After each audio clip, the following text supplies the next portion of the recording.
Primeira carta de Paulo aos Coríntios, capítulo 1. Eu, Paulo, que fui chamado pela vontade de Deus para ser apóstolo de Cristo Jesus, escrevo, junto com o irmão Sóstenes, esta carta à Igreja de Deus que está na cidade de Corinto. Escrevo a todos os que, pela sua união com Cristo Jesus, foram chamados para pertencerem ao povo de Deus. Esta carta é também para aqueles que em todos os lugares adoram o nosso Senhor Jesus Cristo, Senhor deles e nosso. Que a graça e a paz de Deus, o nosso Pai, e do Senhor Jesus Cristo estejam com vocês. Eu sempre agradeço ao meu Deus por causa da graça que Ele tem dado a vocês por meio de Cristo Jesus.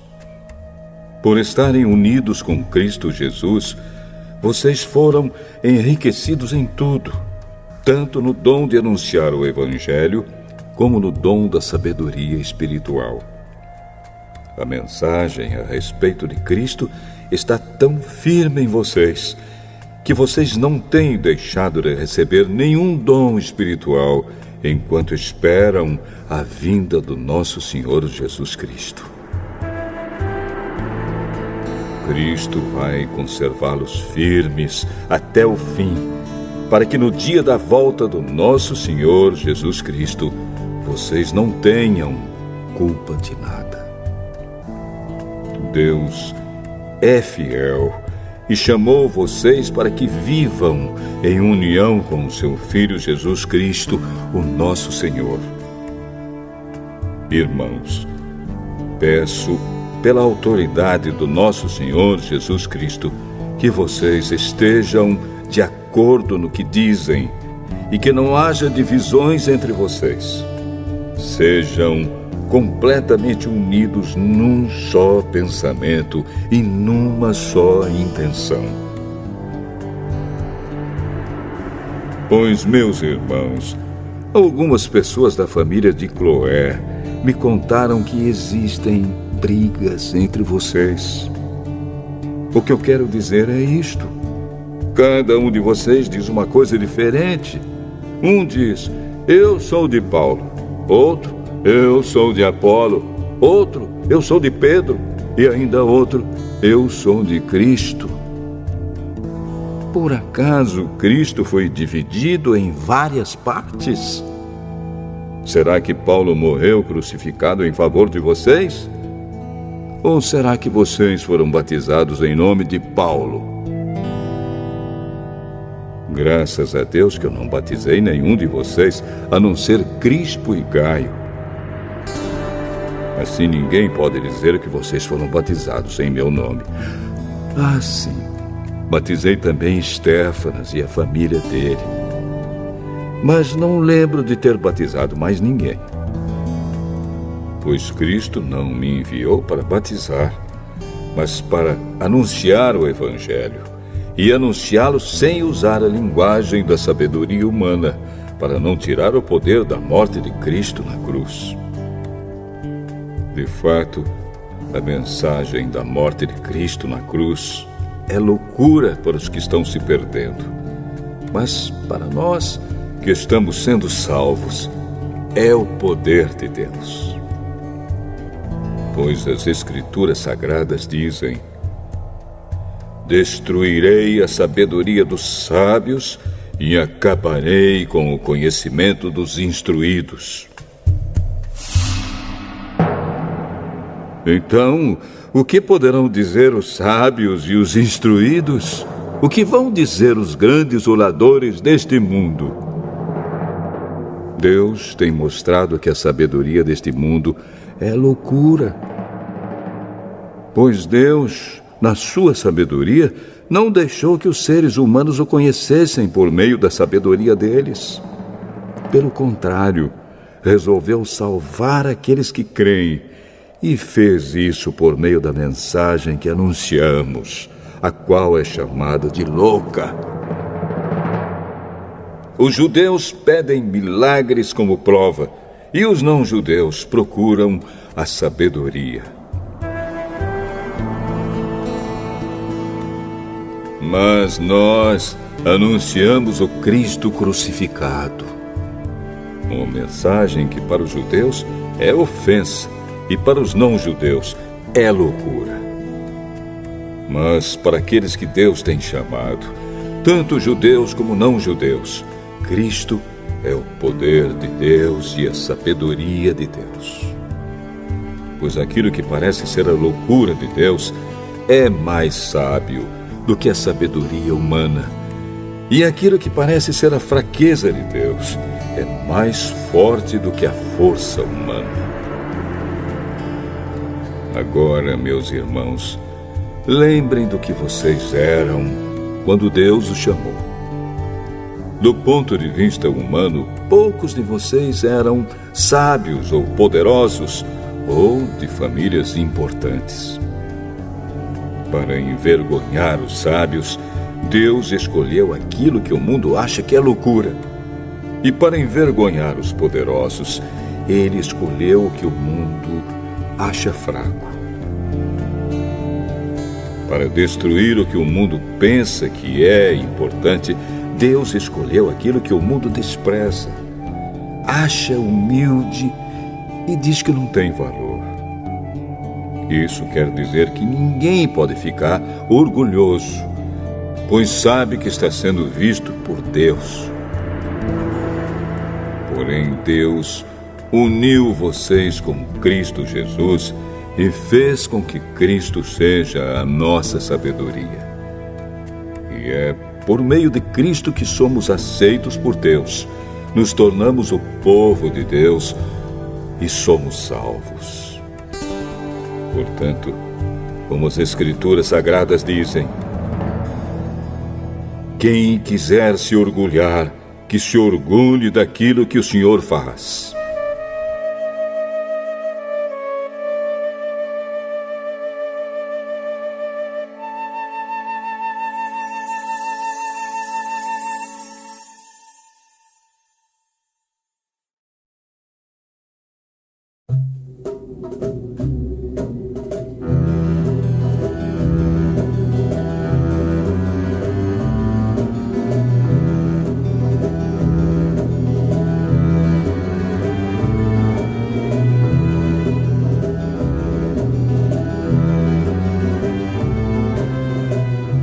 Primeira Carta aos Coríntios, capítulo 2. Meus irmãos, quando fui anunciar a vocês a verdade secreta de Deus, não usei muitas palavras nem grande sabedoria, porque quando estive com vocês, resolvi esquecer tudo, a não ser Jesus Cristo e principalmente a sua morte na cruz. Quando visitei vocês, eu estava fraco e tremia de medo. O meu ensinamento e a minha mensagem não foram dados com a linguagem da sabedoria humana, mas com provas firmes do poder do Espírito de Deus. Portanto, a fé que vocês têm não se baseia na sabedoria humana, mas no poder de Deus. Porém, para os que são espiritualmente maduros, anunciamos uma mensagem de sabedoria. Mas não é de uma sabedoria deste mundo, nem a dos poderes que o governam e que estão perdendo o seu poder. A sabedoria que anunciamos é a sabedoria secreta de Deus, escondida dos seres humanos, a sabedoria que o próprio Deus, antes mesmo da criação do mundo, já havia escolhido para nossa glória. Nenhum dos poderes que agora governam o mundo conheceu essa sabedoria. Pois, se a tivessem conhecido, não teriam crucificado o glorioso Senhor. Porém, como dizem as Escrituras Sagradas, o que ninguém nunca viu nem ouviu, e o que jamais alguém pensou que podia acontecer, Foi isso o que Deus preparou para aqueles que o amam.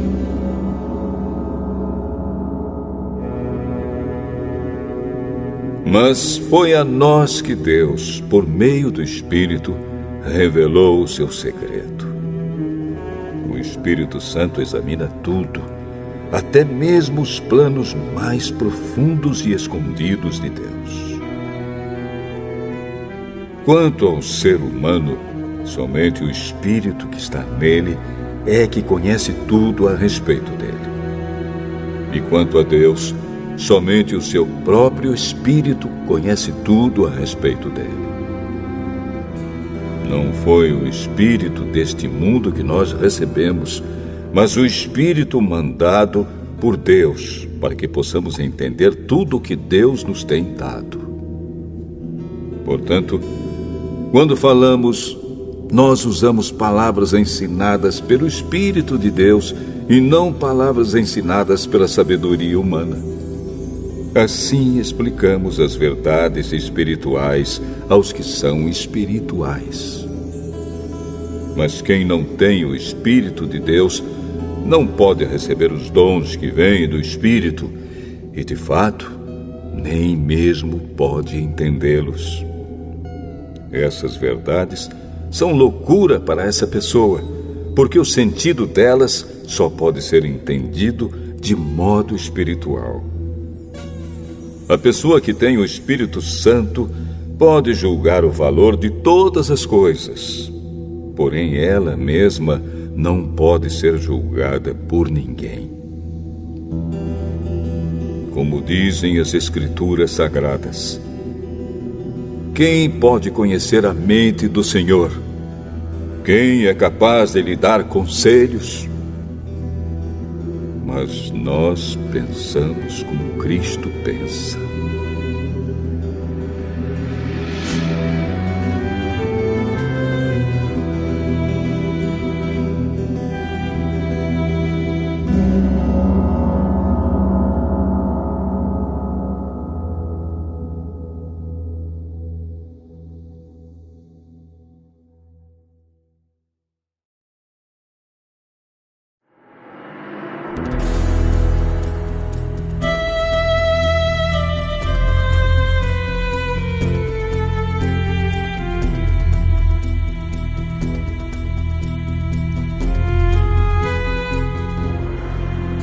Primeira Carta aos Coríntios, capítulo 3.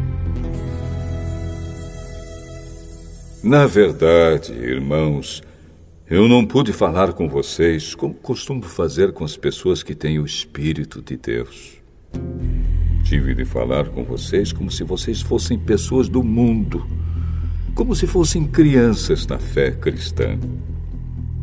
Tive de alimentá-los com leite e não com comida forte, pois vocês não estavam prontos para isso. E ainda não estão prontos, porque vivem como se fossem pessoas deste mundo. Quando existem ciumeiras e brigas entre vocês, será que isso não prova que vocês são pessoas deste mundo e fazem o que todos fazem? Quando alguém diz, eu sou de Paulo, e outro, eu sou de Apolo, será que assim não estão agindo como pessoas deste mundo? Afinal de contas, quem é Apolo? E quem é Paulo?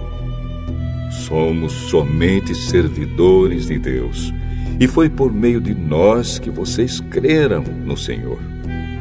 Cada um de nós faz o trabalho que o Senhor lhe deu para fazer. Eu plantei, e Apolo regou a planta, mas foi Deus quem a fez crescer. De modo que não importa nem o que planta, nem o que rega, mas sim Deus, que dá o crescimento. Pois não existe diferença entre a pessoa que planta e a pessoa que rega. Deus dará a recompensa de acordo com o trabalho que cada um tiver feito.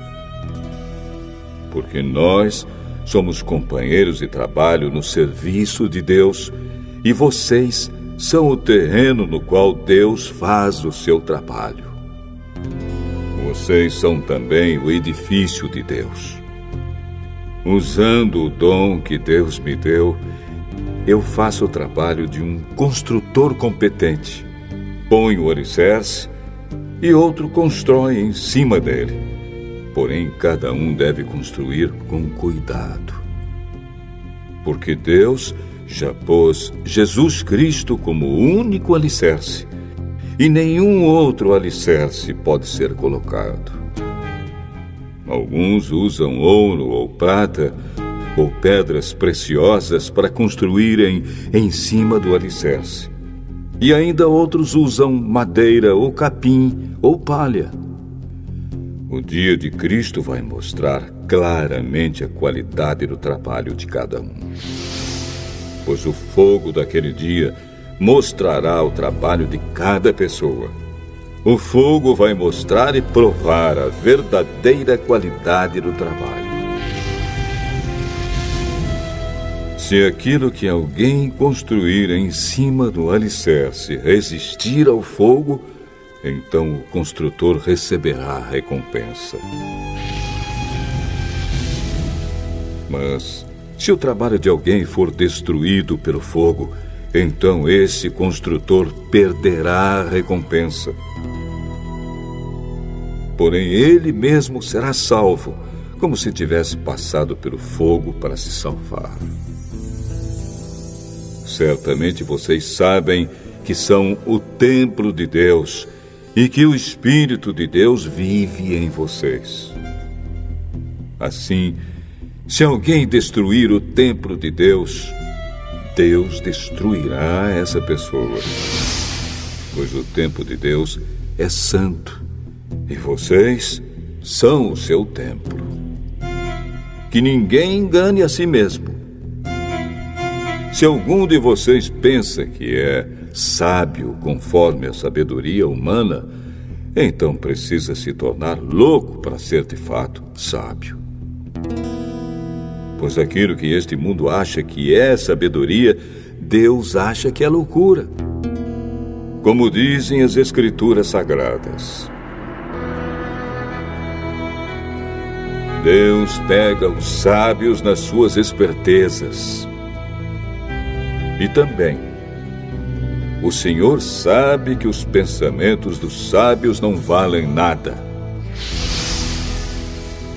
Ninguém deve se orgulhar daquilo que as pessoas podem fazer.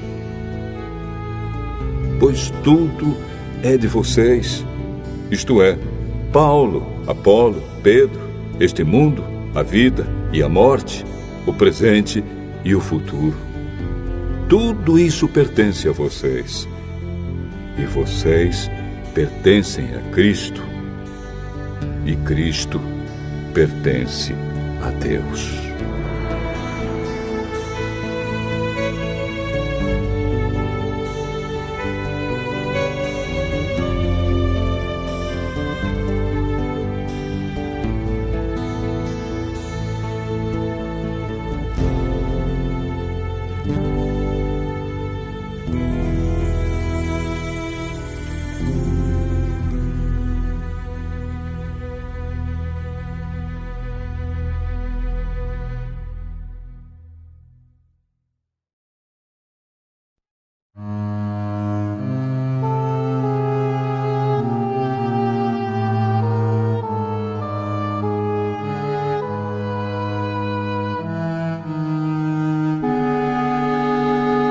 Primeira Carta aos Coríntios, capítulo 4. Vocês nos devem tratar como servidores de Cristo, que foram encarregados de administrar a realização dos planos secretos de Deus. O que se exige de quem tem essa responsabilidade é que seja fiel ao seu Senhor. Mas para mim não tem a menor importância ser julgado por vocês ou por um tribunal humano. Eu não julgo nem a mim mesmo. A minha consciência está limpa Mas isso não prova que sou, de fato, inocente. Quem me julga é o Senhor. Portanto, não julguem ninguém antes da hora. Esperem o julgamento final, quando o Senhor vier. Ele trará para a luz os segredos escondidos no escuro e mostrará as intenções que estão no coração das pessoas. Então cada um receberá de Deus os elogios que merece. Meus irmãos, é para instruir vocês que eu tenho aplicado essas lições a mim mesmo e a Apolo. Usei nós dois como um exemplo para que vocês aprendam o que quer dizer o ditado. Obedeça ao que está escrito. Ninguém deve se orgulhar de uma pessoa e desprezar outra. Quem é que fez você superior aos outros? Por acaso não foi Deus quem lhe deu tudo o que você tem? Então, por que é que você fica todo orgulhoso, como se o que você tem não fosse dado por Deus? Pelo que parece, vocês já têm tudo o que precisam. Já são ricos. Vocês já se tornaram reis e nós não. Que bom se vocês fossem reis de verdade, para que nós pudéssemos reinar junto com vocês. Porque me parece que Deus pôs a nós, os apóstolos, no último lugar. Somos como as pessoas condenadas a morrer em público, como espetáculo para o mundo inteiro, tanto para os anjos como para os seres humanos. Por causa de Cristo, nós somos loucos, mas vocês são sábios por estarem unidos com Ele. Nós somos fracos e vocês são fortes. Vocês são respeitados e nós somos desprezados. Até agora temos passado fome e sede. Temos nos vestido com trapos, temos recebido bofetadas e não temos lugar certo para morar. Temos nos cansado de trabalhar para nos sustentar. Quando somos amaldiçoados, nós abençoamos. Quando somos perseguidos, aguentamos com paciência. Quando somos insultados, respondemos com palavras delicadas. Somos considerados como lixo e até agora somos tratados como a imundície deste mundo. Não estou escrevendo essas coisas para envergonhar vocês, mas para ensiná-los como se vocês fossem meus próprios filhos queridos. Mesmo que vocês tivessem milhares de mestres na fé cristã, não poderiam ter mais de um pai. Pois, quando ele vem a vocês no Evangelho, eu me tornei o pai de vocês na vida que vivem em união com Cristo Jesus. Portanto, eu peço que sigam o meu exemplo. Por isso estou enviando para vocês Timóteo, que é meu querido e fiel filho no Senhor. Ele vai ajudá-los a lembrarem dos caminhos que sigo na nova vida que tenho em união com Cristo Jesus. Caminhos esses que ensino em todas as igrejas. Alguns de vocês ficaram orgulhosos, certos de que eu não iria visitá-los. Porém, se o Senhor quiser, eu vou visitá-los logo. Então vou saber o que esses orgulhosos são capazes de fazer e não somente o que eles são capazes de dizer.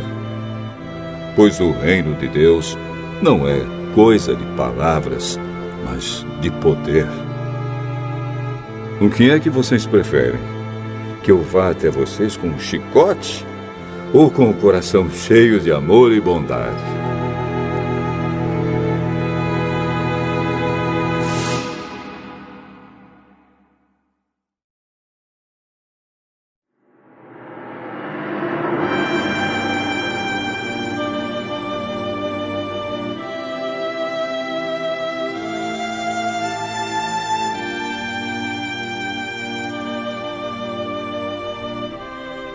Primeira carta aos Coríntios, capítulo 5. Agora estão dizendo que há entre vocês uma imoralidade sexual tão grande que nem mesmo os pagãos seriam capazes de praticar. Fiquei sabendo que certo homem está tendo relações com a própria madrasta. Como é que vocês podem estar tão orgulhosos? Pelo contrário, vocês deviam ficar muito tristes e expulsar do meio de vocês quem está fazendo uma coisa dessas. Quanto a mim, ainda que não esteja presente aí pessoalmente, estou com vocês em espírito. E agindo como se eu estivesse aí, já julguei pela autoridade do nosso Senhor Jesus o homem que está fazendo essa coisa horrível. Quando vocês se reunirem, estarei com vocês em espírito. Então, pelo poder do nosso Senhor Jesus, que estará presente conosco, entreguem esse homem a Satanás, para que o seu corpo seja destruído, mas o seu espírito seja salvo no dia do Senhor.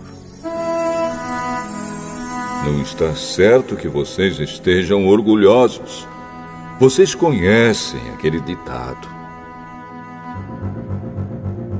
um pouco de fermento fermenta toda a massa. Joguem fora o velho fermento do pecado para ficarem completamente puros. Aí vocês serão como massa nova e sem fermento, como vocês, de fato, já são.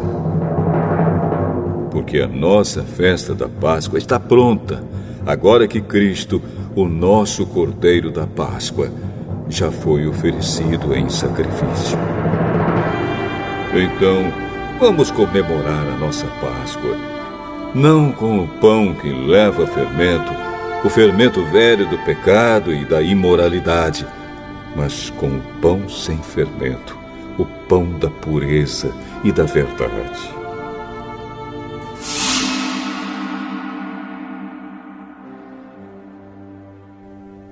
Na outra carta que escrevi a vocês, eu recomendei que vocês não tivessem nada a ver com gente imoral. Eu não quis dizer que neste mundo vocês devem ficar separados dos pagãos que são imorais, avarentos, ladrões ou que adoram ídolos. Pois, para evitar essas pessoas, vocês teriam de sair deste mundo. O que eu digo é que vocês não devem ter nada a ver com ninguém que se diz irmão na fé, mas é imoral, ou avarento, ou adora ídolos, ou é bêbado, ou difamador, ou ladrão. Com gente assim, vocês não devem nem comer uma refeição. Afinal de contas, eu não tenho o direito de julgar os que não são cristãos. Deus os julgará. Mas será que vocês não devem julgar os seus irmãos na fé? Como dizem as Escrituras Sagradas: expulsem do meio de vocês esse homem imoral.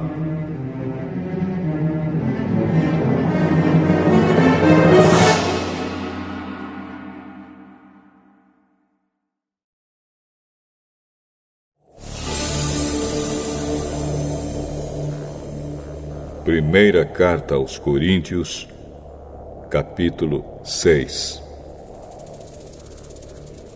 Quando algum de vocês tem uma queixa contra um irmão na fé, como se atreve a pedir justiça a juízes pagãos, em vez de pedir ao povo de Deus que resolva o caso?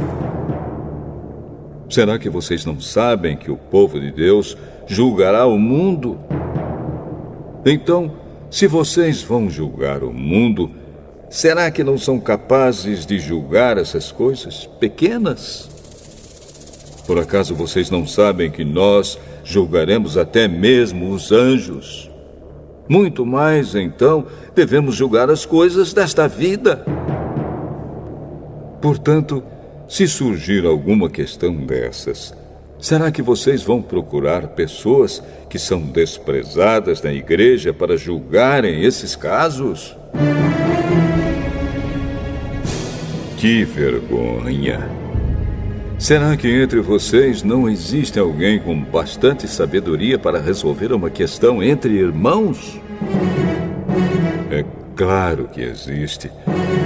Mas o que acontece é que um irmão em Cristo leva ao tribunal a sua queixa contra outro irmão e deixa que juízes pagãos julguem o caso.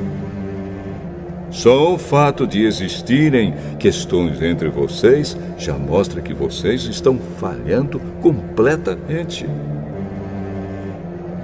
Não seria melhor aguentar a injustiça? Não seria melhor ficar com o prejuízo? Pelo contrário, vocês cometem injustiça e roubam e fazem isso tudo contra os seus próprios irmãos. Vocês sabem que os maus não terão parte no reino de Deus. Não se enganem, pois os imorais, os que adoram ídolos, os adúlteros, os homossexuais, os ladrões, os avarentos, os bêbados, os caluniadores e os assaltantes não terão parte no reino de Deus. Alguns de vocês eram assim, mas foram lavados do pecado, separados para pertencer a Deus e aceitos por Ele, por meio do Senhor Jesus Cristo e pelo Espírito do nosso Deus. Alguém vai dizer: eu posso fazer tudo o que quero. Pode sim, mas nem tudo é bom para você. Eu poderia dizer: posso fazer qualquer coisa, mas não vou deixar que nada me escravize. Outro vai dizer: o alimento existe para o estômago e o estômago existe para o alimento. Sim, mas Deus acabará com os dois. O nosso corpo não existe para praticar a imoralidade, mas para servir o Senhor. E o Senhor cuida do nosso corpo. Pelo seu poder, Deus ressuscitou o Senhor e também nos ressuscitará. Será que vocês não sabem que o corpo de vocês faz parte do corpo de Cristo? Será que eu vou pegar uma parte do corpo de Cristo e fazer com que ela seja parte do corpo de uma prostituta? É claro que não. Ou será que vocês não sabem que o homem que se une com uma prostituta se torna uma só pessoa com ela? As Escrituras Sagradas afirmam: os dois se tornam uma só pessoa. Porém, quem se une com o Senhor se torna espiritualmente uma só pessoa com Ele. Fujam da imoralidade sexual. Qualquer outro pecado que alguém comete não afeta o corpo, mas a pessoa que comete imoralidade sexual peca contra o seu próprio corpo. Será que vocês não sabem que o corpo de vocês é o templo do Espírito Santo que vive em vocês e lhes foi dado por Deus? Vocês não pertencem a vocês mesmos, mas a Deus, pois Ele os comprou e pagou o preço. Portanto, usem o seu corpo para a glória dele.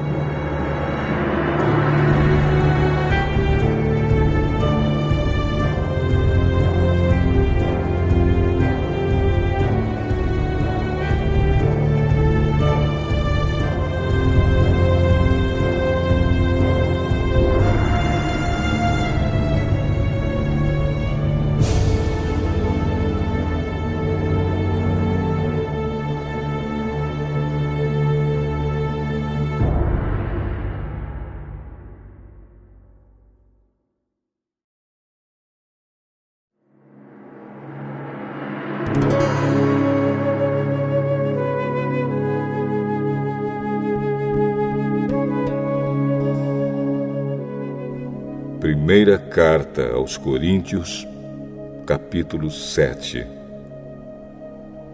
Agora vou tratar dos assuntos a respeito dos quais vocês me escreveram.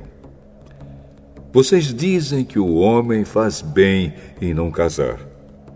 Mas eu digo, já que existe tanta imoralidade sexual, cada homem deve ter a sua própria esposa e cada mulher o seu próprio marido. O homem deve cumprir o seu dever como marido, e a mulher também deve cumprir o seu dever como esposa. A esposa não manda no seu próprio corpo. Quem manda é o seu marido. Assim também o marido não manda no seu próprio corpo. Quem manda é a sua esposa.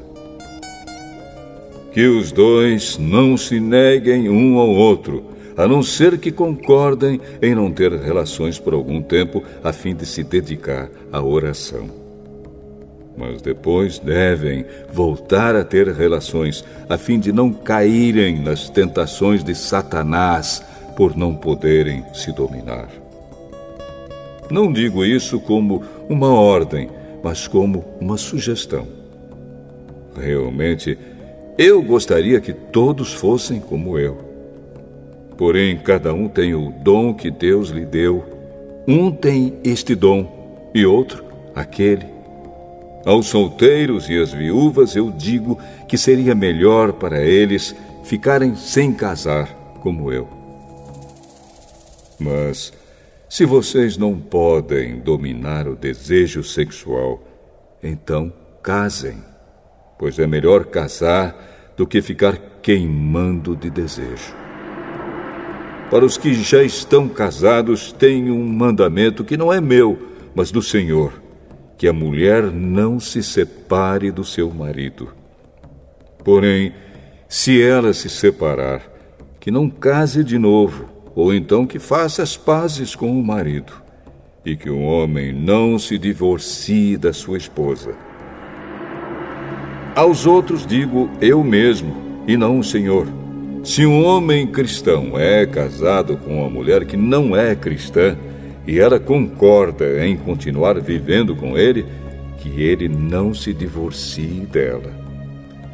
E se uma mulher cristã é casada com um homem que não é cristão e ele concorda em continuar vivendo com ela, que ela não se divorcie dele.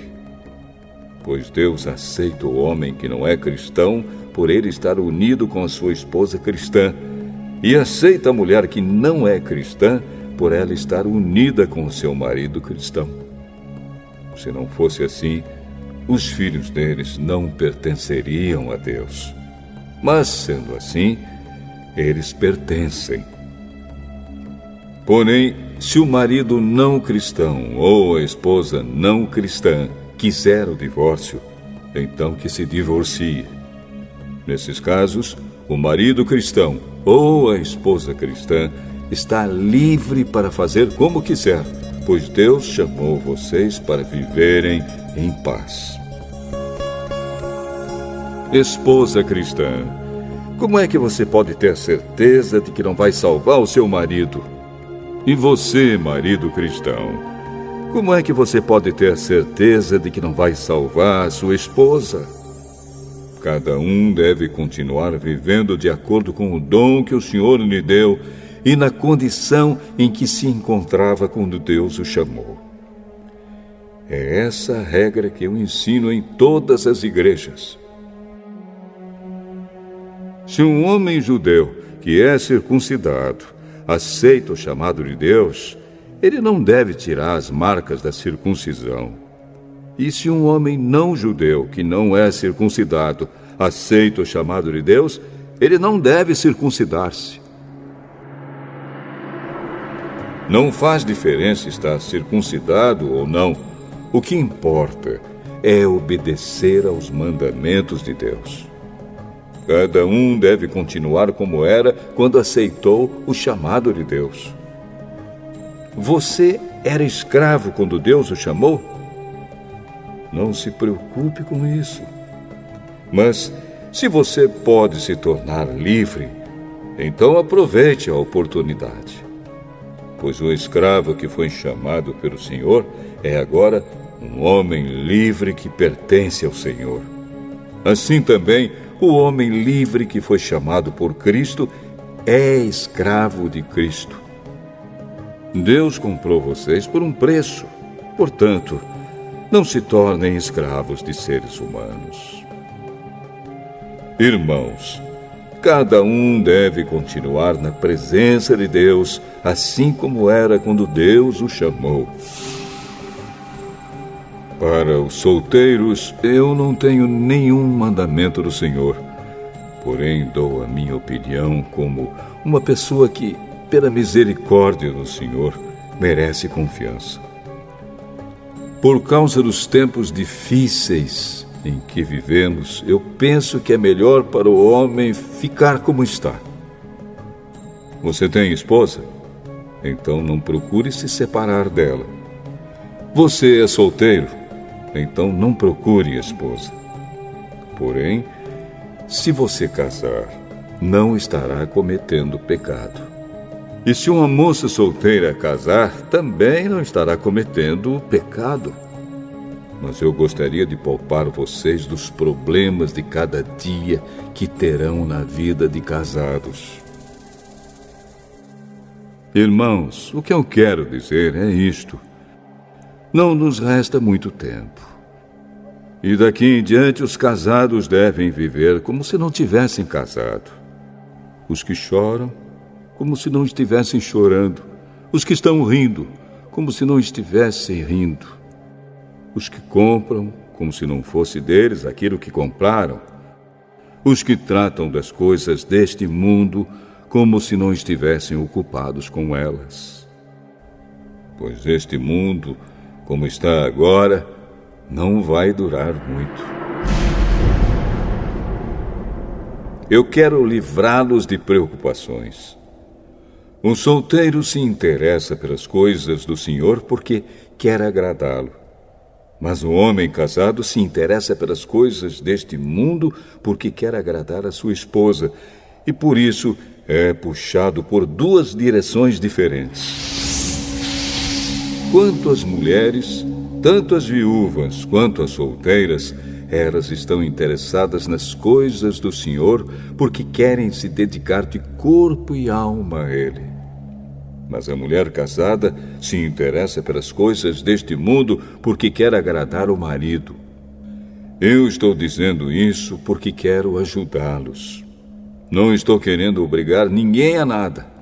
Pelo contrário, quero que façam o que é direito e certo e que se entreguem ao serviço do Senhor com toda a dedicação.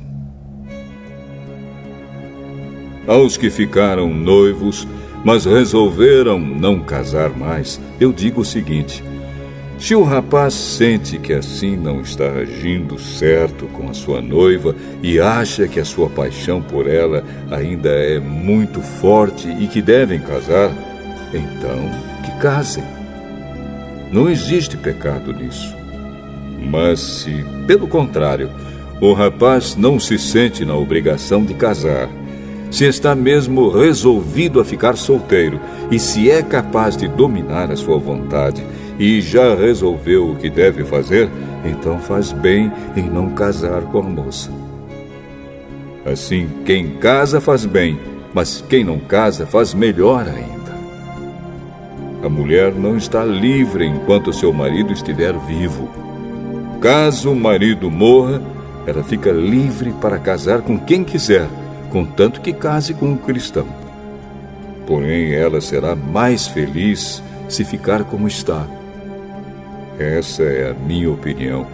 Eu acho que também tenho o Espírito de Deus.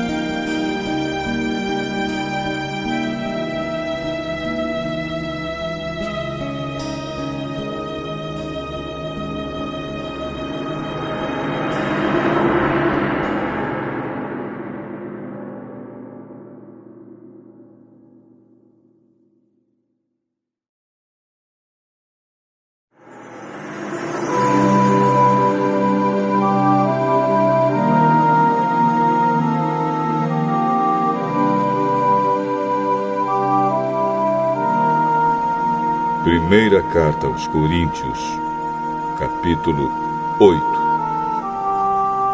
Agora vou tratar do problema dos alimentos oferecidos aos ídolos.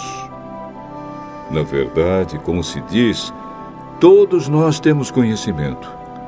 Porém, esse tipo de conhecimento enche a pessoa de orgulho, mas o amor nos faz progredir na fé.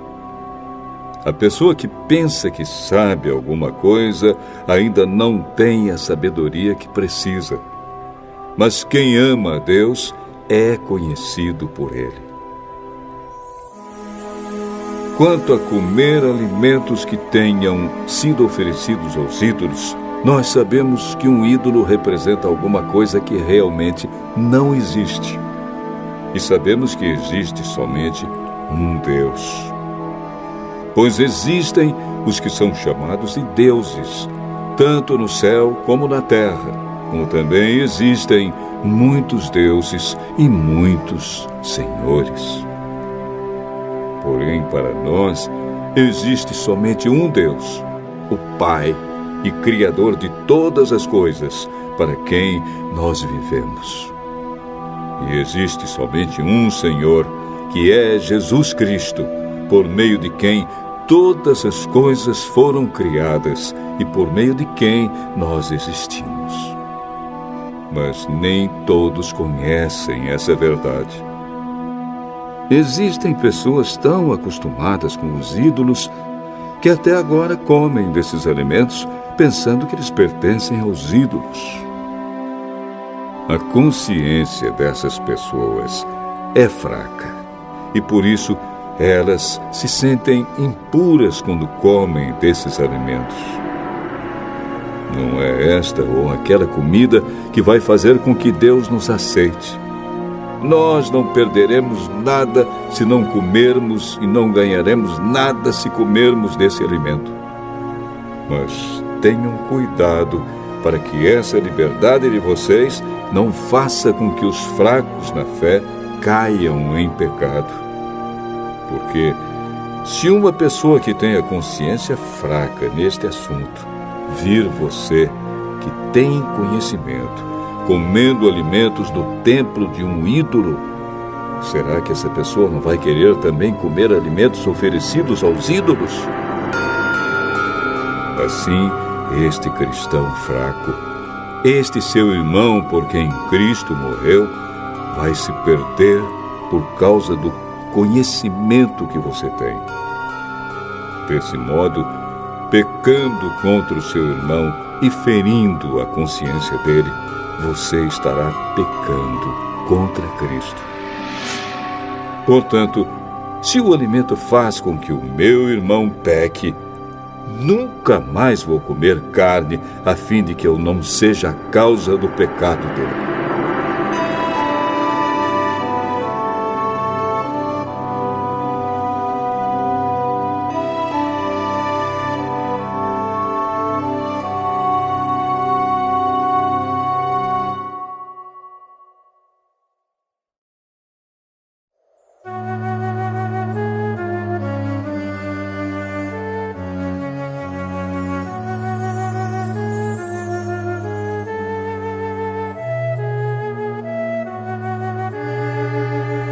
Primeira carta aos Coríntios, capítulo 9. Será que eu não sou um homem livre? Por acaso não sou um apóstolo? Será que eu não vi Jesus, o nosso Senhor? Por acaso vocês não são o resultado do trabalho que faço para o Senhor? Mesmo que outros não me aceitem como apóstolo, vocês me aceitam. Vocês mesmos, pelo fato de estarem unidos com o Senhor, são a prova de que sou um apóstolo. Quando as pessoas me criticam, eu me defendo, dizendo assim: será que eu não tenho o direito de receber comida e bebida pelo meu trabalho? Será que nas minhas viagens eu não tenho o direito de levar comigo uma esposa cristã, como fazem os outros apóstolos, os irmãos do Senhor Jesus e também Pedro? Ou será que Barnabé e eu somos os únicos que temos de trabalhar para nos sustentar? Quem já ouviu falar de algum soldado que pagou as suas próprias despesas no exército? Ou qual é o fazendeiro que não come das uvas da sua própria plantação? Ou qual é o pastor que não toma do leite do seu gado? Não pensem que eu me apoio somente nesses exemplos da vida diária, pois a lei diz a mesma coisa. Na lei de Moisés está escrito assim: não amarre a boca do boi quando ele estiver pisando o trigo. Por acaso Deus está interessado nos bois? Ou foi a nosso respeito que lhe disse isso? É claro que isso está escrito em nosso favor. Tanto a pessoa que planta como a que colhe fazem o seu trabalho na esperança de receber a sua parte da colheita. Se temos semeado entre vocês a semente espiritual, será demais se recebermos de vocês alguma recompensa material? Se outros têm o direito de esperar isso de vocês, será que nós não temos muito mais direito do que eles? No entanto, nós não temos usado esse direito. Pelo contrário, temos aguentado tudo para não atrapalhar o Evangelho de Cristo. Certamente vocês sabem que os que trabalham no templo, é do templo que recebem os seus alimentos. E sabem também que os que oferecem sacrifícios no altar recebem uma parte da carne dos animais que são sacrificados ali. Assim o Senhor mandou também que aqueles que anunciam o Evangelho vivam do trabalho de anunciar o Evangelho. Mas eu não tenho usado nenhum desses direitos. Nem estou escrevendo isso agora para exigir esses direitos para mim mesmo. Eu preferiria morrer a fazer isso. E ninguém vai me tirar o orgulho que eu tenho de agir assim. Eu não tenho direito de ficar orgulhoso por anunciar o Evangelho. Afinal de contas, fazer isso é minha obrigação. Ai de mim se não anunciar o Evangelho. Por isso, se eu faço o meu trabalho por minha própria vontade, então posso esperar algum pagamento. Porém, se faço como um dever, é porque é um trabalho que Deus me deu para fazer. Nesse caso, qual é o pagamento que recebo? É a satisfação de anunciar o Evangelho sem cobrar nada e sem exigir os direitos que tenho como pregador do Evangelho. Sou um homem livre, não sou escravo de ninguém. Mas eu me fiz escravo de todos a fim de ganhar para Cristo o maior número possível de pessoas.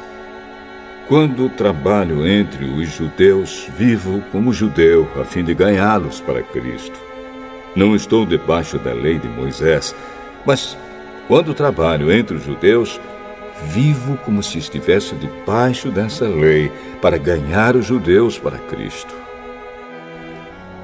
Assim também, quando estou entre os não-judeus, vivo fora da lei de Moisés, a fim de ganhar os não-judeus para Cristo. Isso não quer dizer que eu não obedeço à lei de Deus, pois estou, de fato, debaixo da lei de Cristo. Quando estou entre os fracos na fé, eu me torno fraco também, a fim de ganhá-los para Cristo. Assim, eu me torno tudo para todos, a fim de poder, de qualquer maneira possível, salvar alguns. Faço tudo isso por causa do Evangelho, a fim de tomar parte nas suas bênçãos. Vocês sabem que numa corrida, embora todos os corredores tomem parte, somente um ganha o prêmio. Portanto, corram de tal maneira que ganhem o prêmio. Todo atleta que está treinando aguenta exercícios duros porque quer receber uma coroa de folhas de louro, uma coroa que, aliás, não dura muito. mas nós queremos receber uma coroa que dura para sempre. Por isso corro direto para a linha final. Também sou como um lutador de boxe que não perde nenhum golpe. Eu trato o meu corpo duramente e o obrigo a ser completamente controlado para que, depois de ter chamado outros para entrarem na luta, eu mesmo não venha a ser eliminado dela.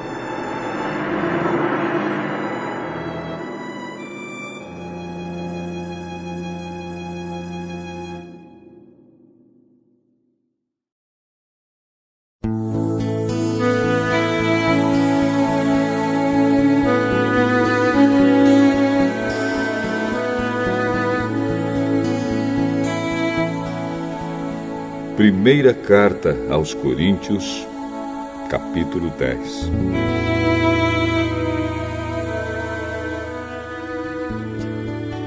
Irmãos, eu quero que vocês lembrem do que aconteceu com os nossos antepassados que seguiram Moisés.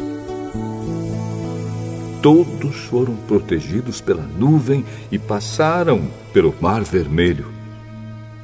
Como seguidores de Moisés, eles foram batizados na nuvem e no mar. Todos comeram da mesma comida espiritual e beberam da mesma bebida espiritual, pois bebiam daquela rocha espiritual que ia com eles, e a rocha era Cristo. Mas Deus não ficou contente com a maioria deles, e por isso eles morreram, e os seus corpos ficaram espalhados no deserto. Tudo isso aconteceu a fim de nos servir de exemplo, para nós não querermos coisas más como eles quiseram, nem adorarmos ídolos como alguns deles adoraram. Como dizem as Escrituras Sagradas, o povo sentou-se para comer e beber e se levantou para se divertir. Não devemos cometer imoralidade sexual, como alguns deles fizeram. E porque eles fizeram isso, 23 mil deles caíram mortos num só dia.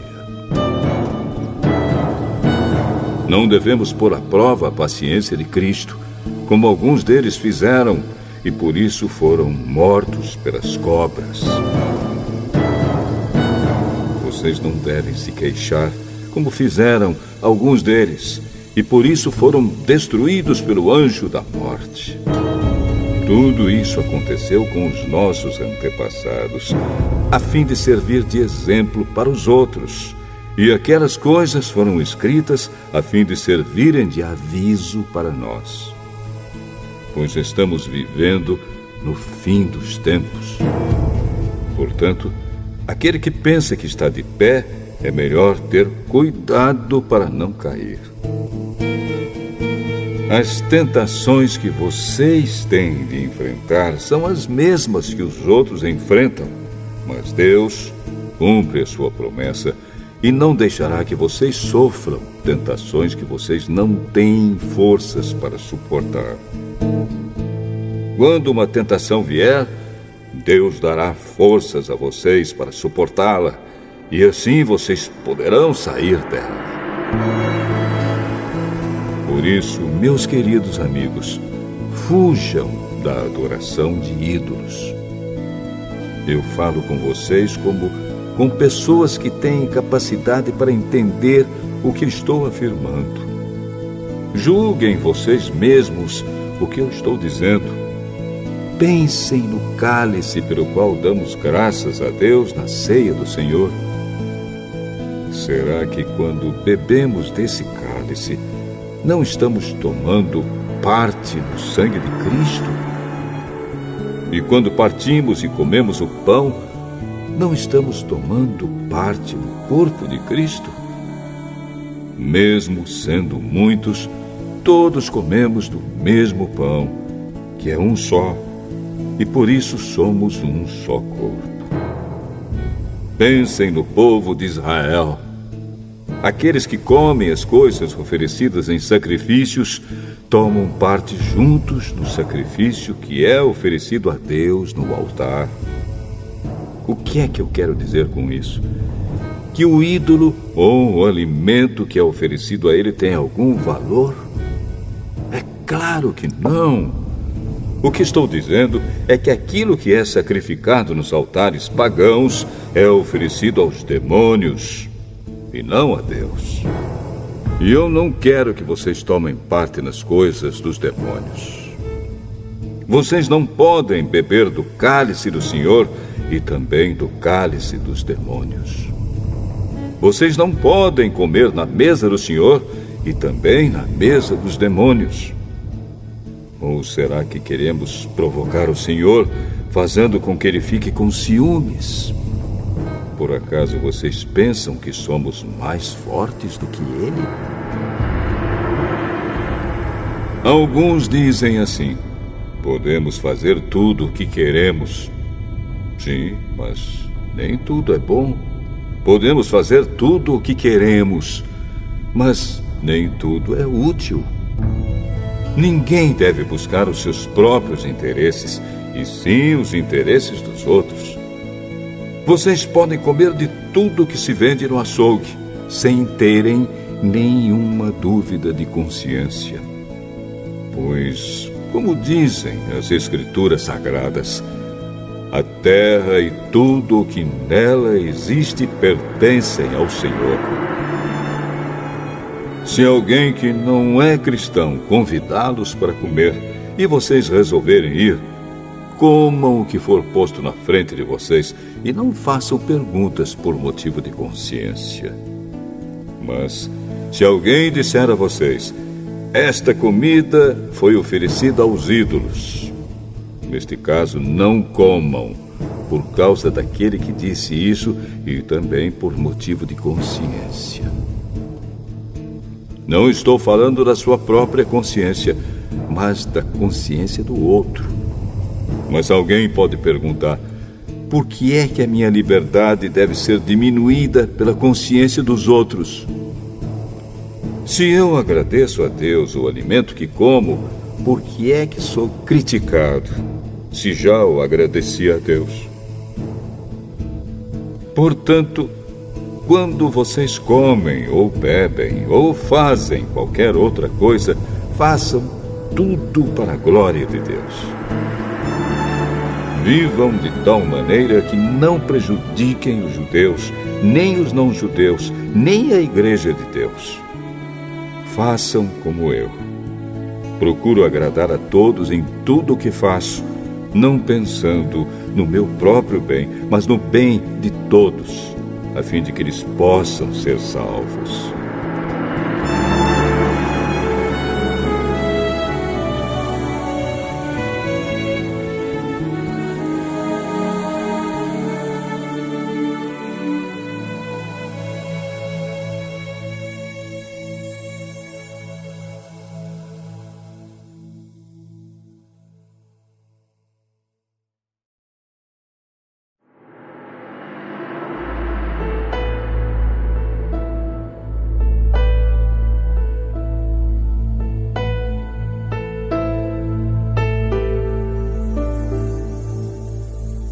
Primeira carta de Paulo aos Coríntios, capítulo 11.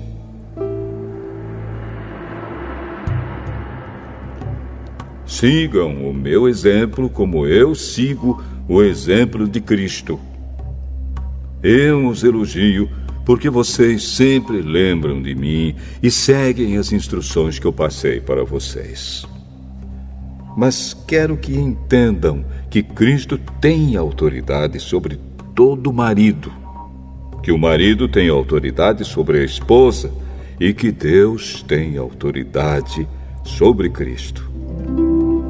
Se um homem cobre a cabeça quando ora ou anuncia a mensagem de Deus nas reuniões de adoração, ele está ofendendo a honra de Cristo.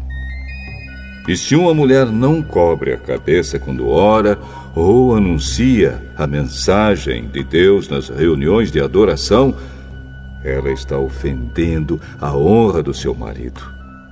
Nesse caso, não há nenhuma diferença entre ela e a mulher que tem a cabeça rapada. Se a mulher não cobre a cabeça, então é melhor que ela corte o cabelo de uma vez. Já que é vergonhoso para a mulher rapar a cabeça ou cortar o cabelo, então ela deve cobrir a cabeça. O homem não precisa cobrir a cabeça, pois ele reflete a imagem e a glória de Deus. Mas a mulher reflete a glória do homem, pois o homem não foi feito da mulher, mas a mulher foi feita do homem. O homem não foi criado por causa da mulher, mas sim a mulher por causa do homem. Portanto, por causa dos anjos, a mulher deve pôr um véu na cabeça para mostrar que está debaixo da autoridade do marido. No entanto, por estarmos unidos com o Senhor, nem a mulher é independente do homem, nem o homem é independente da mulher. Porque assim como a mulher foi feita do homem, assim também o homem nasce da mulher. E tudo vem de Deus. Julguem vocês mesmos. Será que é certo que, num culto de adoração, a mulher ore a Deus sem estar com a cabeça coberta? Pois a própria natureza ensina que o cabelo comprido é uma desonra para o homem. Mas para a mulher, o cabelo comprido é motivo de orgulho. O cabelo foi dado a ela para lhe servir de véu. Mas se alguém quer discutir sobre esse assunto, o que eu posso dizer é que nem nós, nem as igrejas de Deus temos outro costume nas reuniões de adoração. Nas instruções que agora vou dar a vocês, eu não posso elogiá-los, pois as suas reuniões de adoração fazem mais mal do que bem. Para começar, me contaram que nessas reuniões há grupos de pessoas que estão brigando. E eu creio que, em parte, isso é verdade. Não há dúvida de que é preciso haver divisões entre vocês para que fique claro quem são os que estão certos. Quando vocês se reúnem, não é a ceia do Senhor que vocês comem, pois na hora de comer, cada um trata de tomar a sua própria refeição. E assim, enquanto uns ficam com fome, outros chegam até a ficar bêbados. Por acaso vocês não têm as suas próprias casas onde podem comer e beber? Ou será que preferem desprezar a igreja de Deus e envergonhar os que são pobres? O que é que vocês esperam que eu lhes diga? Querem que os elogie? É claro que não vou elogiá-los. Porque eu recebi do Senhor este ensinamento que passei para vocês. Que o Senhor Jesus, na noite em que foi traído, pegou o pão e deu graças a Deus. Depois partiu o pão e disse: Isto é o meu corpo, que é entregue em favor de vocês. Façam isto em memória de mim. Assim também, depois do jantar, ele pegou o cálice e disse: Este cálice é a nova aliança feita por Deus com seu povo. Aliança que é garantida pelo meu sangue. Cada vez que vocês beberem deste cálice, façam isso em memória de mim. De maneira que cada vez que vocês comem deste pão e bebem deste cálice, estão anunciando a morte do Senhor até que Ele venha. Por isso, aquele que comer do pão do Senhor ou beber do seu cálice de modo que ofenda a honra do Senhor, estará pecando contra o corpo e o sangue do Senhor. Portanto, que cada um examine a sua consciência e então coma do pão e beba do cálice.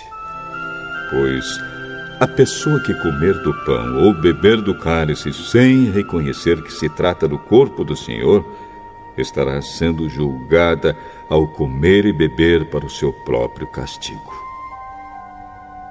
É por isso que muitos de vocês estão doentes e fracos, e alguns já morreram. Se examinássemos primeiro a nossa consciência, nós não seríamos julgados pelo Senhor. Mas somos julgados e castigados pelo Senhor para não sermos condenados junto com o mundo. Portanto, meus irmãos, quando vocês se reunirem para a ceia do Senhor, esperem uns pelos outros. E se alguém estiver com fome, que coma em casa, para que Deus não castigue vocês por causa dessas reuniões. Os outros assuntos eu resolverei quando chegar aí.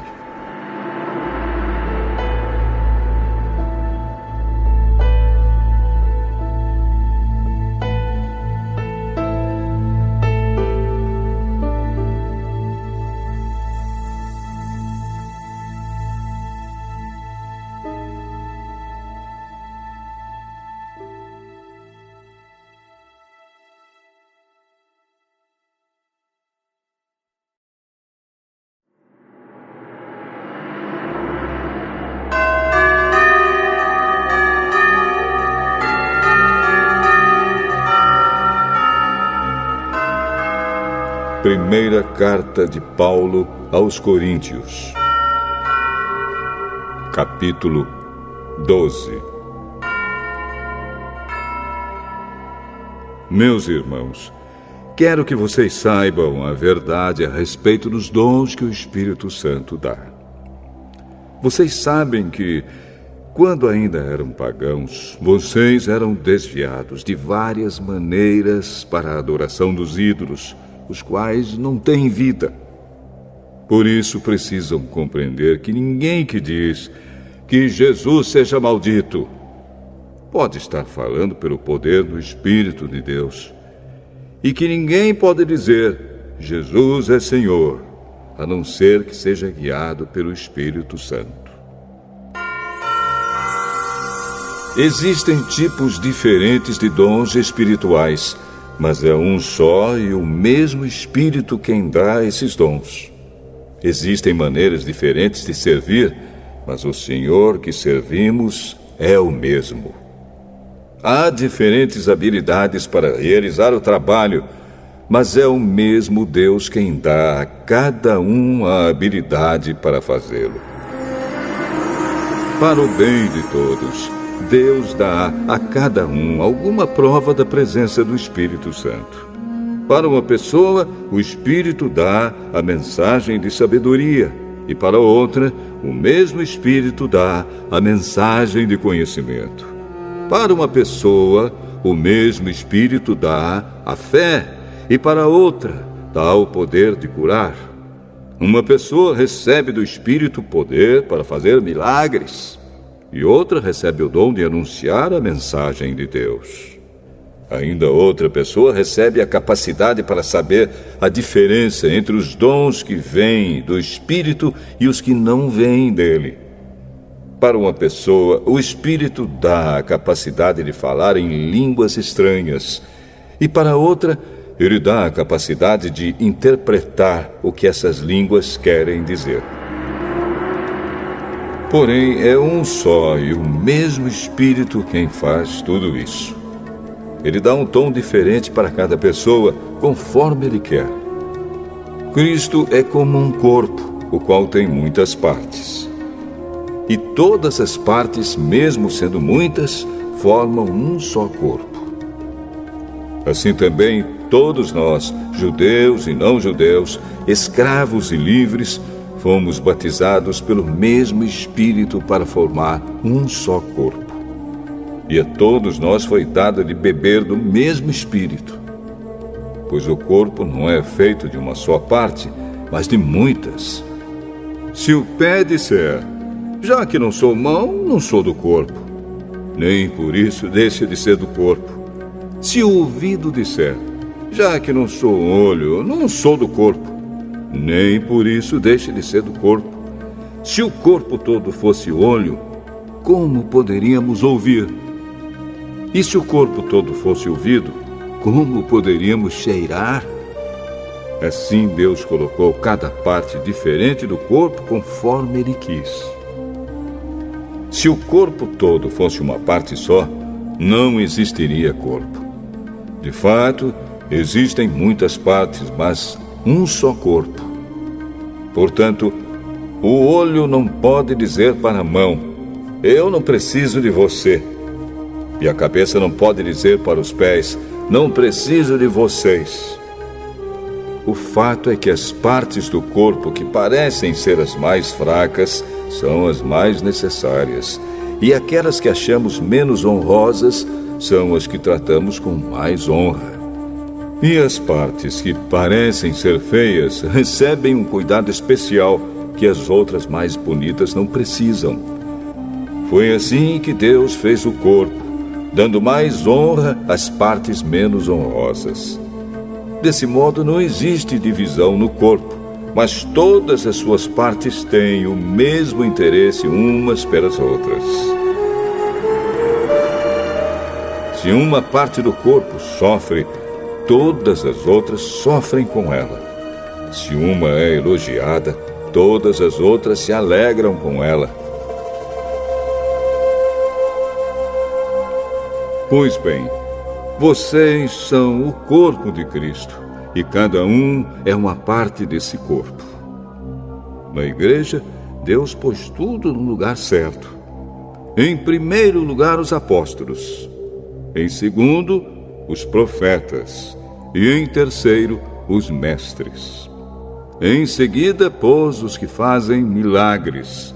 Depois, os que têm o dom de curar, ou de ajudar, ou de liderar, ou de falar em línguas estranhas.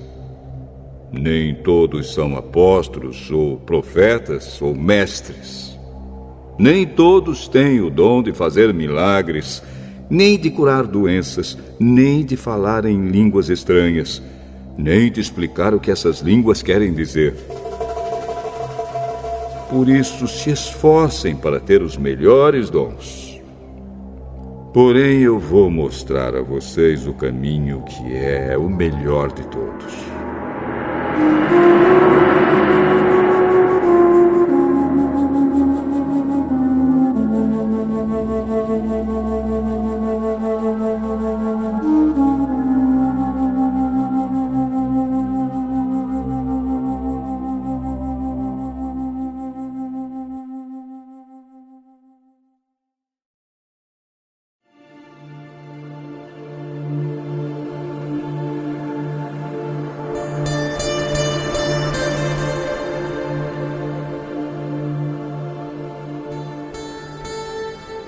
Primeira carta de Paulo aos Coríntios, capítulo 13.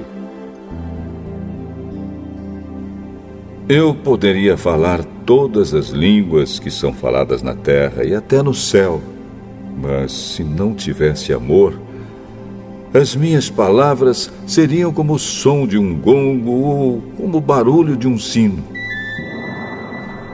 Poderia ter o dom de anunciar mensagens de Deus, ter todo o conhecimento, entender todos os segredos e ter tanta fé que até poderia tirar as montanhas do seu lugar. Mas, se não tivesse amor, eu não seria nada. Poderia dar tudo o que tenho e até mesmo entregar o meu corpo para ser queimado. Mas se eu não tivesse amor, isso não me adiantaria nada. Quem ama é paciente e bondoso. Quem ama não é ciumento, nem orgulhoso, nem vaidoso. Quem ama não é grosseiro, nem egoísta, não fica irritado, nem guarda mágoas. Quem ama não fica alegre quando alguém faz uma coisa errada, mas se alegra quando alguém faz o que é certo. Quem ama nunca desiste, porém suporta tudo com fé, esperança e paciência. O amor é eterno. Existem mensagens espirituais, porém elas durarão pouco. Existe o dom de falar em línguas estranhas, mas acabará logo. Existe o conhecimento, mas também terminará. Pois os nossos dons de conhecimento e as nossas mensagens espirituais são imperfeitos. Mas, quando vier o que é perfeito, então o que é imperfeito desaparecerá. Quando eu era criança, falava como criança, sentia como criança e pensava como criança. Agora que sou adulto, parei de agir como criança. O que agora vemos é como uma imagem imperfeita num espelho embaçado, mas depois veremos face a face. Agora o meu conhecimento é imperfeito, mas depois conhecerei perfeitamente, assim como sou conhecido por Deus. Portanto, agora existem estas três coisas: a fé, a esperança e o amor. Porém, a maior delas é o amor.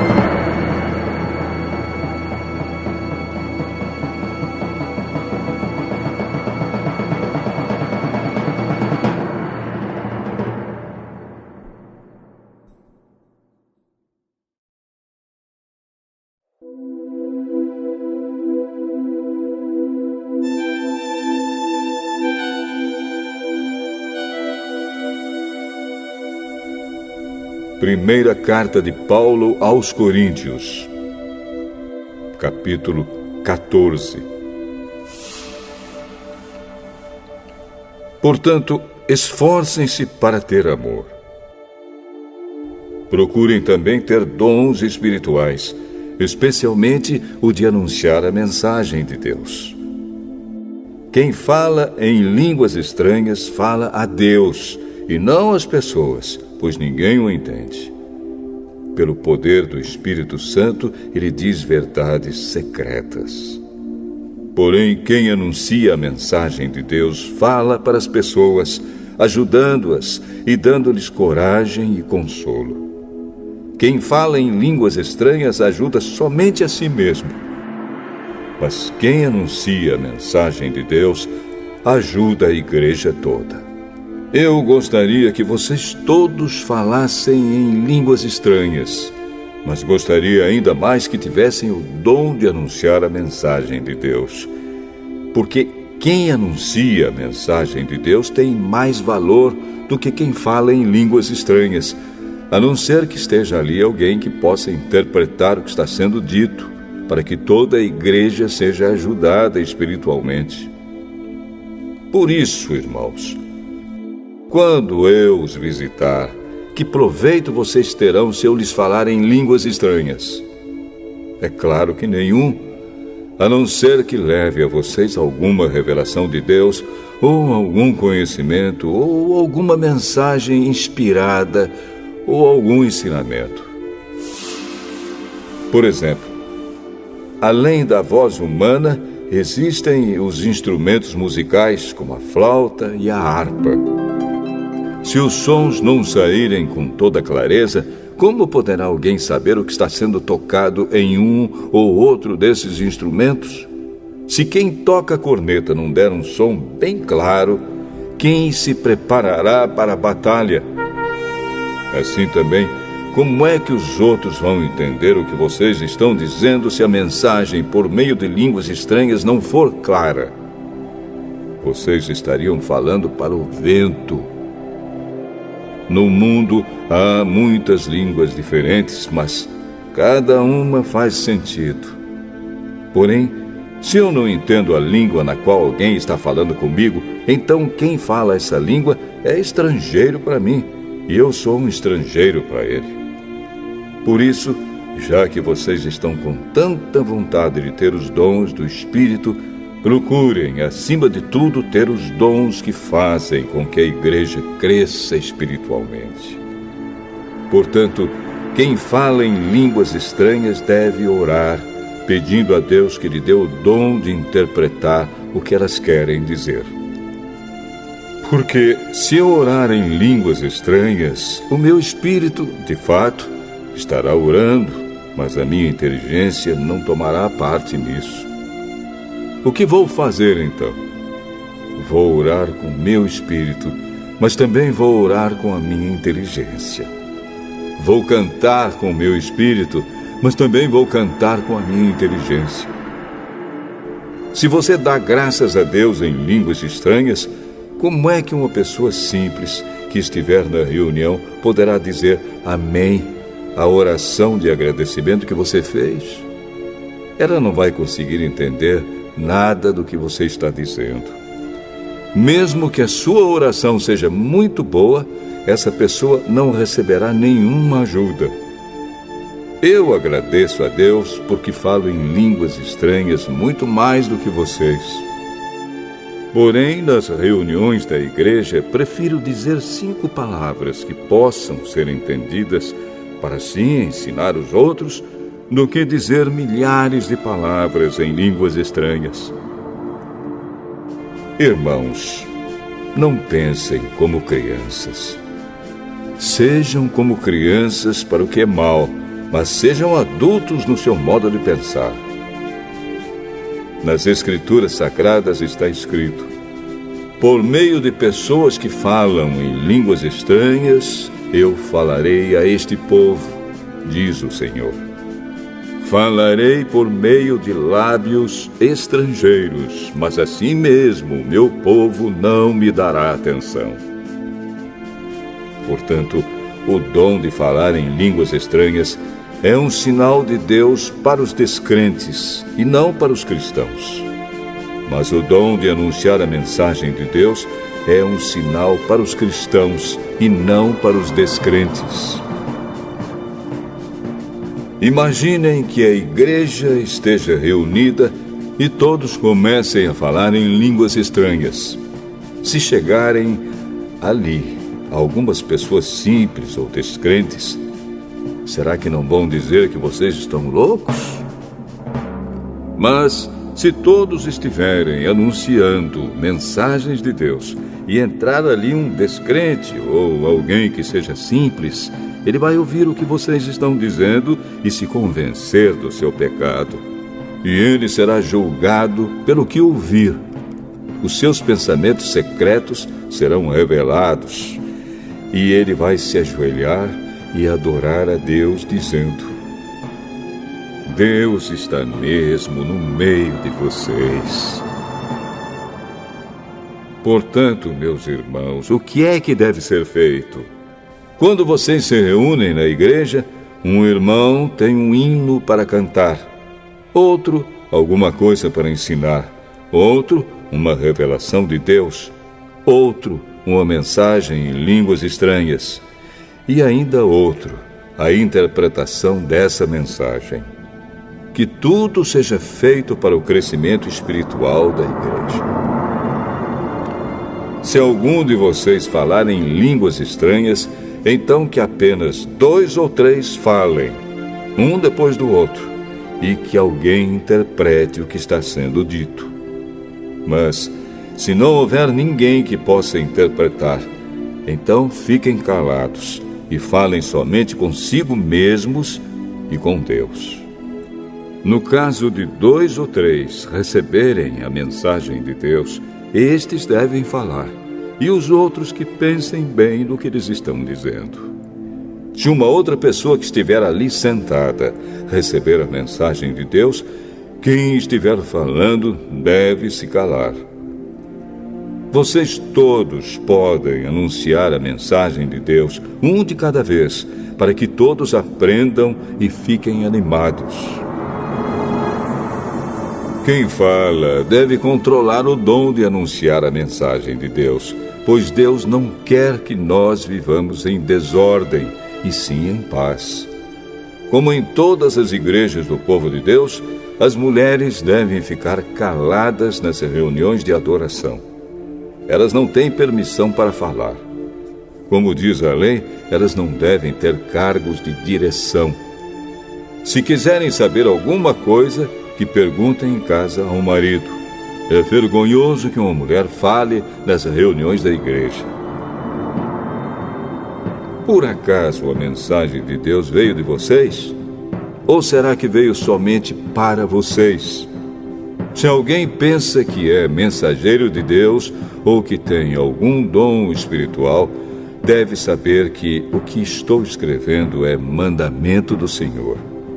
Mas se alguém não der atenção a isso, que ninguém dê atenção a essa pessoa.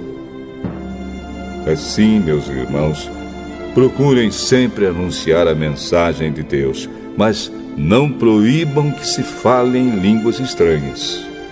Portanto, façam tudo com decência e ordem.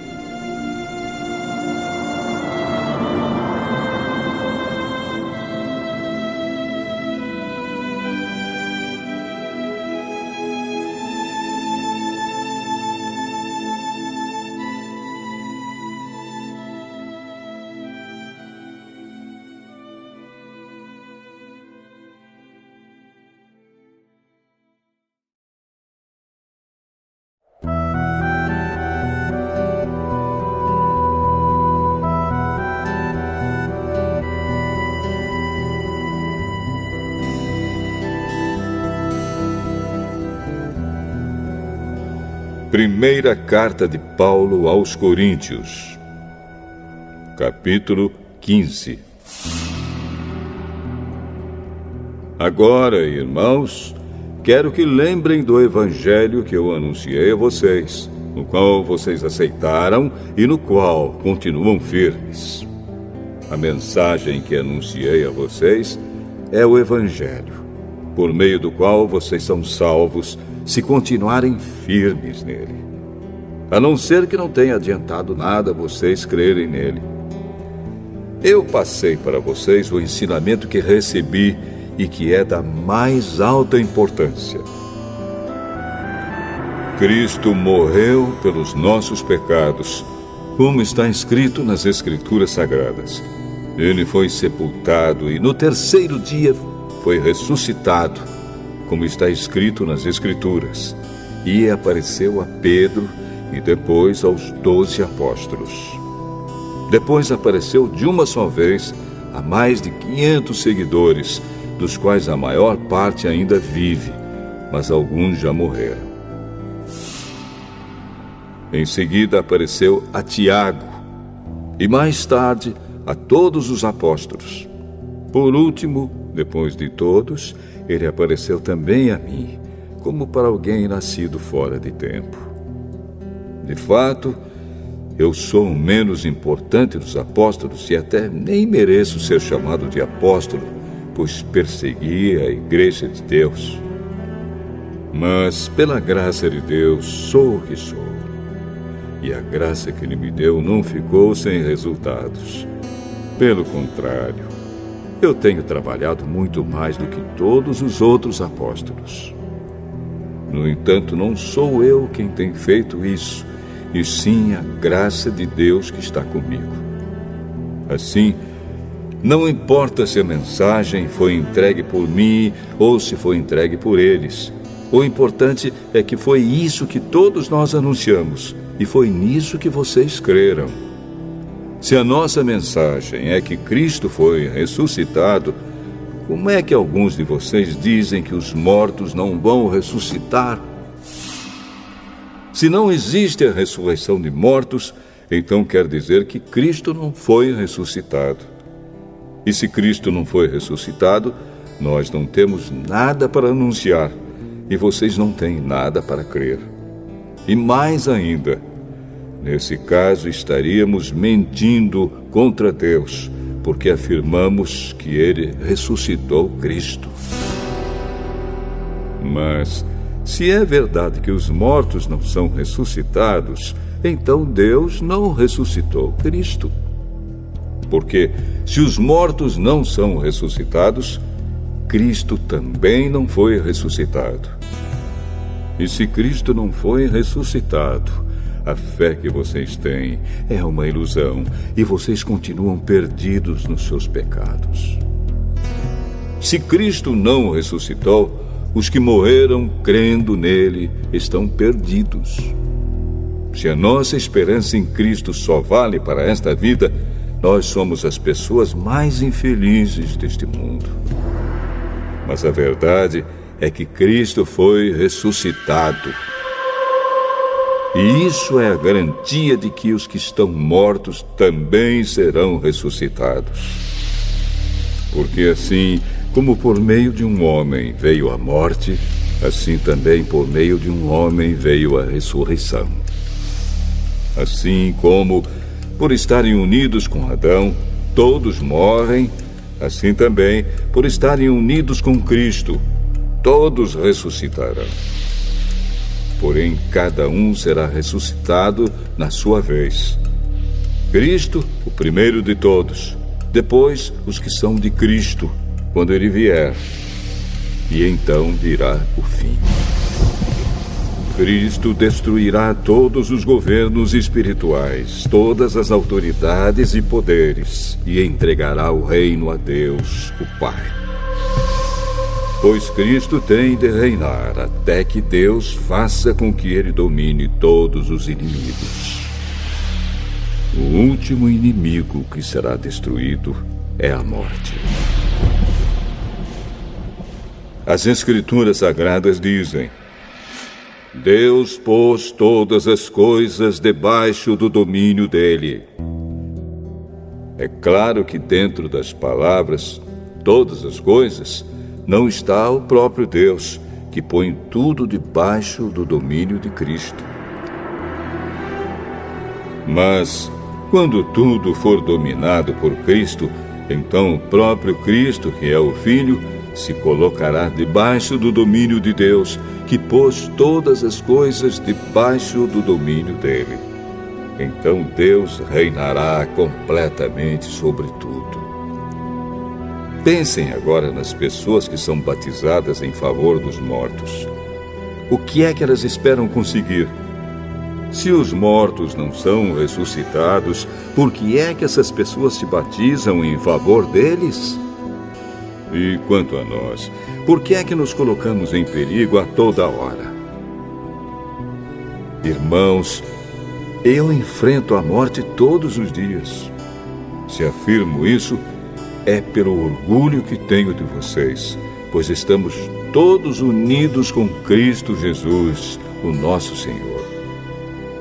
Aqui em Éfeso, eu lutei contra inimigos como se lutasse contra animais selvagens. E se fiz isso somente por interesses humanos, o que foi que eu consegui com isso? Se é verdade que os mortos não são ressuscitados, façamos o que diz o ditado: comamos e bebamos, porque amanhã morreremos. Não se enganem. As más companhias estragam os bons costumes. Comecem de novo a viver uma vida séria e direita e parem de pecar. Para fazer com que vocês fiquem envergonhados, eu digo o seguinte: alguns de vocês não conhecem a Deus. Mas alguém perguntará: como é que os mortos são ressuscitados? Que tipo de corpo eles vão ter? Seu tolo! Quando você semeia uma semente na terra, ela só brota se morrer. E o que foi semeado é apenas uma semente, talvez um grão de trigo ou outra semente qualquer, e não o corpo já formado da planta que vai crescer. Deus dá a essa semente o corpo que Ele quer e dá a cada semente um corpo próprio. E a carne dos seres vivos não é toda do mesmo tipo. Os seres humanos têm um tipo de carne, os animais, outro, os pássaros, outro, e os peixes, ainda outro. Há também corpos do céu e corpos da terra. Existe um tipo de beleza que pertence aos corpos celestes, e há outro que pertence aos corpos terrestres. O sol tem o seu próprio brilho, a lua, outro brilho, e as estrelas têm um brilho diferente. E mesmo as estrelas têm diferentes tipos de brilho. pois será assim quando os mortos ressuscitarem. Quando o corpo é sepultado, é um corpo mortal. Mas quando for ressuscitado, será imortal. Quando ele é sepultado, é feio e fraco. Mas quando for ressuscitado, será bonito e forte. Quando é sepultado, é um corpo material. Mas quando for ressuscitado, será um corpo espiritual. É claro que, se existe um corpo material, então tem de haver também um corpo espiritual. Porque as Escrituras Sagradas dizem: Adão, o primeiro homem, foi criado como ser vivo. Mas o último Adão, Jesus Cristo, é o Espírito que dá a vida. Não é o espiritual que vem primeiro, mas sim o material. Depois é que vem o espiritual. O primeiro homem foi feito do pó da terra. O segundo veio do céu. Os que pertencem à terra são como aquele que foi feito do pó da terra. Os que pertencem ao céu são como aquele que veio do céu. Assim como somos parecidos com o homem feito do pó da terra, assim também seremos parecidos com o homem do céu. Meus irmãos, o que eu quero dizer é isto: o que é feito de carne e de sangue não pode ter parte no reino de Deus, e o que é mortal não pode ter a imortalidade. Escutem bem este segredo. Nem todos vamos morrer, mas todos nós vamos ser transformados num instante, num abrir e fechar de olhos, quando tocar a última trombeta. Ela tocará. Os mortos serão ressuscitados como seres imortais, e todos nós seremos transformados. Pois este corpo mortal precisa se vestir com o que é imortal. Este corpo que vai morrer precisa se vestir com o que não pode morrer. Assim, quando este corpo mortal se vestir com o que é imortal, quando este corpo que morre se vestir com o que não pode morrer, então acontecerá o que as Escrituras Sagradas dizem: a morte está destruída. A vitória é completa. Onde está, ó morte, a sua vitória? Onde está, ó morte, o seu poder de ferir? O que dá à morte o poder de ferir é o pecado. E o que dá ao pecado o poder de ferir é a lei. Mas agradeçamos a Deus, que nos dá a vitória por meio do nosso Senhor Jesus Cristo. Portanto, queridos irmãos, continuem fortes e firmes. Continuem ocupados no trabalho do Senhor, pois vocês sabem que todo o seu esforço nesse trabalho sempre traz proveito.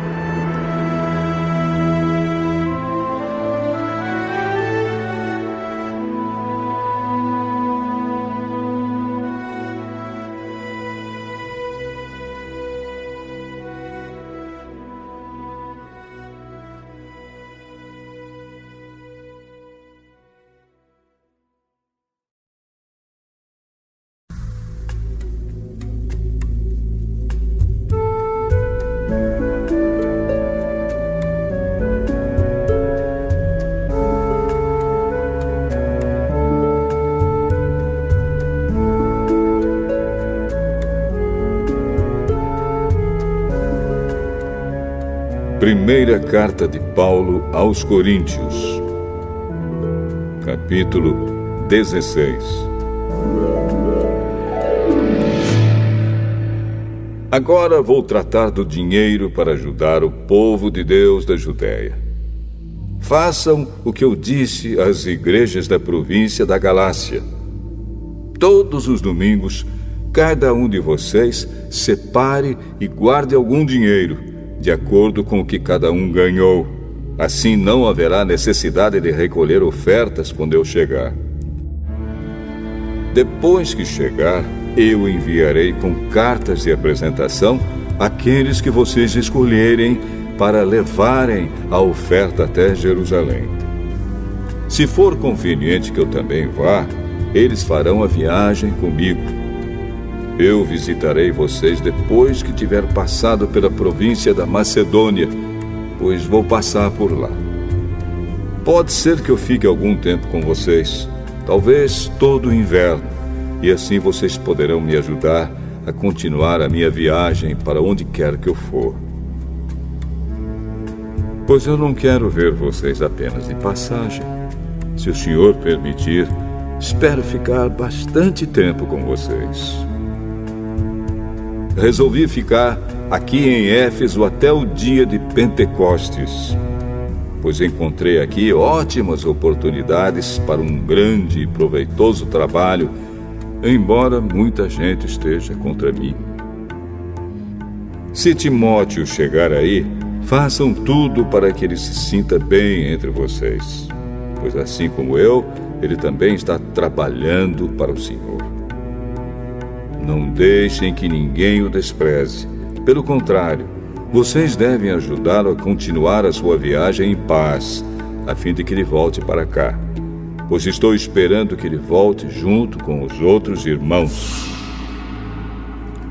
Quanto ao irmão Apolo, tenho recomendado muitas vezes que vá visitar vocês com os outros irmãos, mas ele acha que não deve ir agora. Ele irá na primeira oportunidade.